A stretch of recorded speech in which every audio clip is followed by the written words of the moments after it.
שבת אתה בדיוק המשנה, מחזיר את הספרים, מכין את היין הבדלה, בין קודש לחול, בין אור לחושך והכל, והכי מהר שאתה יכול לטלפון לא לפספס אף הודעה.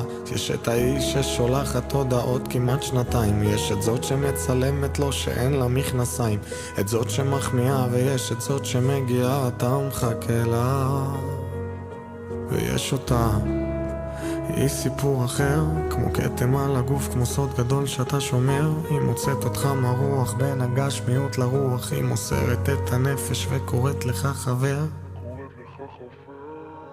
ועד שהיא תגיע, אתה תכין את עצמך עם אחרות ותלכלך את הידיים ואת הלב, ואז תשטוף אותו במים. היא תגיע, ועד שהיא תגיע אתה תפשיל את השרבולים ואתה תשרוט ותתלונן בינתיים. רחם השמיים, למה תדלגו